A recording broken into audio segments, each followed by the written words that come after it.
loves you to death. Well, literally, that does sound like a nightmare. Hello and welcome back to another week, another episode of Ciinee Review with me, Sreetama. This week, it's time to level up the adventure because we are to delve deep into the horror genre. Any guesses on the film? Evil Dead Rise. It is. So, fasten your seatbelts and let's go.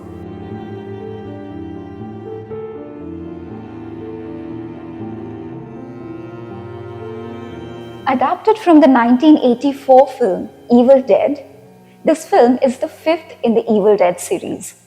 A typical American horror film with standard horror tropes, this film is rather convenient for the audience to watch because director Lee Cronin has eased the audience from the pressures of having to watch all the previous films of the series in order to follow this film. You don't really need to engage in all the other films that came prior to this film in order to invest and understand this film properly. The crux of the matter and the plot remain the same in most of the films throughout the series. A conscious or an accidental attempt at switching on a recorder or a recording apparatus containing spells and incantations, unleashing evil to rise. And then everything turns aside. An abyss leads. In the case of Evil Dead Rise, the beginning of the film, right from the credit sequence, gives us an impression that evil has already begun. We see Teresa and Caleb at a vacation spot talking about how their friend Jessica has not been feeling quite well since the time she came there. Well, after a few moments when the former goes to check in Jessica, she gets brutally attacked by her, while the latter gets decapitated. The title sequence of the film appears at this point, right on the sky, behind Jessica, which is standard yet interesting.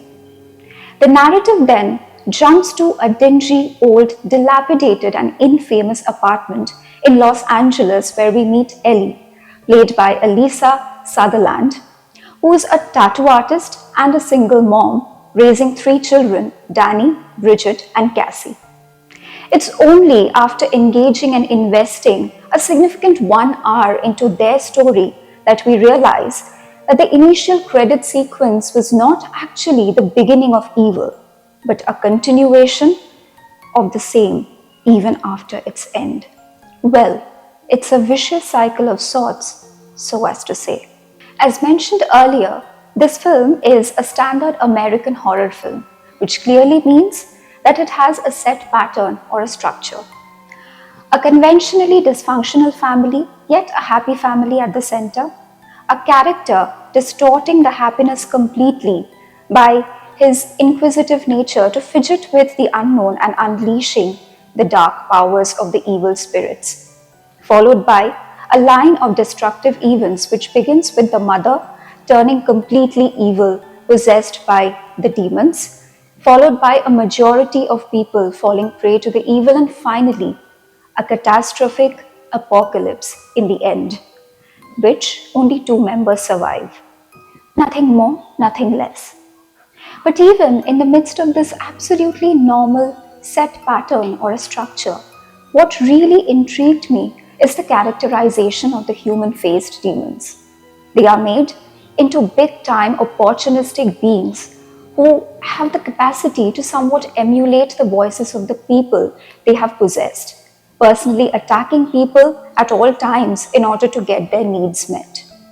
Well, besides all this, the scenes and the moments of misery undergone by the family's destruction and the moments of weakness by the 2 characters that survived the destruction are indeed genuine and real.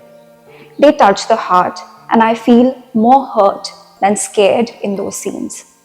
Needless to say, the film is filled with scare jumps, tilted camera angle shots, jerky POVs, and fast tilt-ups in order to accentuate the unpredictability of the film.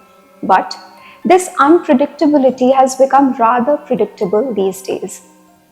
Well, I'm not here to give out any more spoilers of the film, but I want you to check the film out as soon as possible. The film is a mix of many hits and many misses, and overall, I would like to rate this film a 5 out of 10. Evil Dead Rise is in cinemas now, so book your tickets as soon as possible. And if you like this video, don't forget to hit the like button, comment down below what you feel about this review, as well as whether the film scared you, and also share it with your friends as much as possible. And of course, don't forget to like our page Ciinee for more such content. Till then, bye.